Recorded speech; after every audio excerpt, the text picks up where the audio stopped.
देखिए दोस्तों, अगले ही हफ्ते गणतंत्र दिवस है और उसी को मद्देनज़र रखते हुए मैं अपनी कविता को प्रस्तुत करूंगा।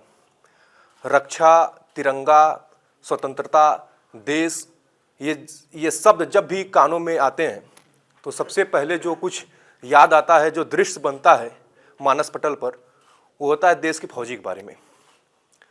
और उन्हीं पे मैंने एक कविता लिखी है। मैं दो कविता को अपना मिलाकर पढ़ूंगा, एक माँ जवान संवाद, एक भगवान जवान संवाद। तो दोस्तों, पहला कविता है माँ जवान संवाद। एक फौजी है, अपने कई दिन ड्यूटी के बाद घर लौटा है अपने गांव। उसकी बूढ़ी माँ घर पे इंतजार कर रही है, पिता है। और उस समय का आप दृश्य देखिए कि अरे देखो जवान आज घर आया है, माँ के मुरझाए चेहरे पर मुस्कान आया है। बेटे को देखते ही घर की शांति, देह की क्लांति दूर हो गई। बड़े दिन बाद आया था बेटा, तो बूढ़ी माँ स्वागत में मसरूर हो गई। कितना मनोरम और भावुक चित्र था ये, जिसके घुटनों में हो दर्द, उसे दौड़ते देखना कितना विचित्र था ये। ठंड का दिन था तो गर्म पानी को लाती है, पैरों को धोती है, उसे अपने आंचल से सुखाती है। इस कदर माँ को दौड़ते देख जवान भावुक होने लगा। था चेहरे पर हर्ष, पर अंतः हृदय से रोने लगा। तब तक माँ कहती है कि सुन अलाव सेक ले, ठंड हद से ज्यादा है। अब की महीनों को आया है या कल ही जाने का इरादा है। निकाल दे ये वर्दियां, इनको भी जरा विश्राम दे। रक्तमय हो उठे हैं नेत्र तेरे, इनको भी जरा आराम दे। देख कितना दुबला हो चुका है, देख कितना दुबला हो चला है। खुद पे थोड़ा ध्यान देता, माना उमा सब कुछ है, पर मेरा भी कहाँ कुछ मान लेता। जा हाथ मुंह धो ले, जा हाथ मुंह धो ले, खाना लगाती हूँ। पापा के नए कपड़े, अपने नए गहने दिखाती हूँ। जवान कहता है कि माँ आप बैठ पास मेरे, खाना बाद में खाऊंगा। आज ही तो आया हूँ, आज ही थोड़ी चला जाऊंगा।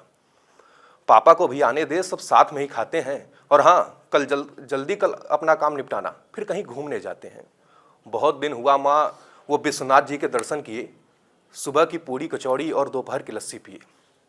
इन्हीं बातों के बीच सहसा एक विराम चाहता है। जवान के पास कागज में एक पैगाम आता है। पैगाम दोस्तों वही कि उसे ड्यूटी पे फौरन वापस आना था। और माँ रोक न पाए उससे पहले ही जवान कहता है कि माँ तुझे कसम है कि मुझे टोकना नहीं, मुझे फिर जाना पड़ेगा माँ, मुझे रोकना नहीं। माँ कहती है कि माँ की कसम खाते खाते माँ को कसम देने लगा है। अब सब कुछ तो कह दिया, मेरा कहना क्या बचा है। बस एक नवाला खा ले, पापा को भी आ जाने दे, उनको उनके पैरों को भी छू ले, उनको भी खुश हो जाने दे।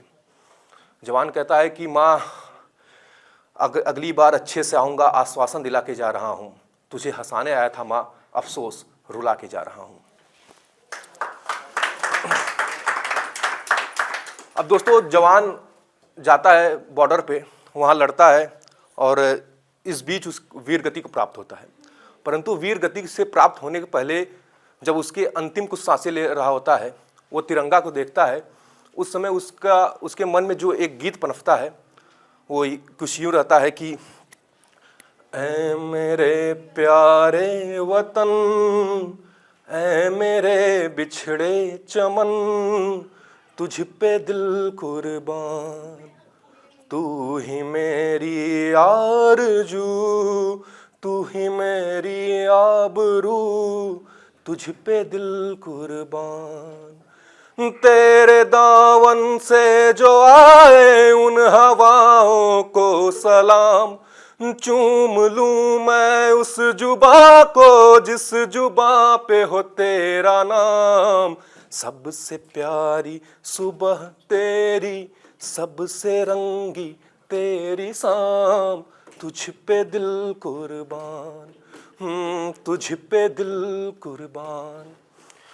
तो दोस्तों, शहीद होकर जब जवान स्वर्ग में पहुंचता है, उस समय का मैंने एक दृश्य को कल्पना किया है कि भगवान उससे मिले होंगे और पूछे होंगे यार तुम भी घर पर रहे थे, अपने दोस्तों के साथ रहे होते, परिवार के साथ रहे होते, क्या जरूरत था ये बमबारी, ये सब सहने का।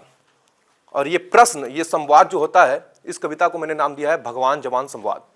तो दोस्तों, अगली कविता ये है कि शहीद हो जवान जब स्वर्ग पहुंचा, खड़े हो भगवान ने तब प्रश्न पूछा। ऐसा क्या था जो प्राण दे आए, जी सकते थे लम्हे कई पर सब कुछ कुर्बान कराए। रहते घर पर मित्र परिवार सहित, ये भयमुक्त बम बारूद रहित, ऐसा भी सूल सहना क्या, सरहद पे झूल के रहना क्या, अंतिम इच्छा ना पूछी गई, अब बोल तुझे है कहना क्या।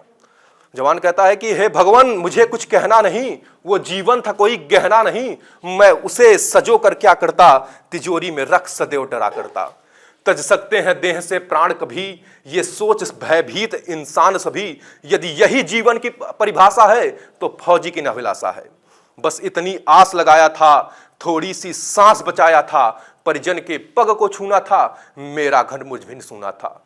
इच्छाएं अनंत होती हैं, ये शांत कभी ना होती हैं, लिपट जाए अंग तिरंग में जो, फिर अंतिम इच्छा क्या होती है। वो सूल सुखद था सहने में, सरहद पे झूल के रहने में, ऐसा मानो ऐश्वर्य मिला, जीने को कोई पर्व मिला। अरे मुझसे ज्यादा है जिया कौन, मुझसे ज्यादा है जिया कौन, अमृत का प्याला है पिया कौन, देश पे अपने बलि हो आया हूं, मैं पूरा जीवन जीकर आया हूं। भगवान से कहते हैं कि मैं तुमसे बहुत प्रसन्न हुआ, कुछ वरदान मांगो। अब सोचिए वो फौजी वरदान में भी क्या मांगता है। कहता है कि हे प्रभु आपकी इच्छा हो, हे प्रभु आपकी इच्छा हो, देने को यदि कोई भिक्षा हो, पुनः जन्म दो उसी धरा पर, जिस पर कटा धड़ से मेरा सर, जा वहां उसे मैं चूमूंगा, हर्ष के मारे झूमूंगा, उत्तर से दक्षिण पश्चिम से पूर्व मैं समस्त दिशा को घूमूंगा। यत्र तत्र सर्वत्र देख, ये गगन जलाशय क्षेत्र देख, रुधिर नसों में डोलेगा, मगन मन जय हिंद बोलेगा। मृदा में मलिन होना है मुझे, खुद के ही देश में खोना है मुझे, अवसर एक नहीं 100 बार मिले, तब नहीं तिरंगे में सोना है मुझे। भगवान बहुत खुश होते हैं, भगवान बहुत खुश होते हैं और अंत में 2 शब्द कहते हैं, उसी शब्द के साथ मैं अपनी वाणी को विराम दूंगा। भगवान कहते हैं कि हे वस्त स्तब्ध किया तूने, हे वस्त स्तब्ध किया तूने, मुझको निःशब्द किया तूने, मिला जीवन का सही आयाम तुझे, है भगवान का भी प्रणाम तुझे।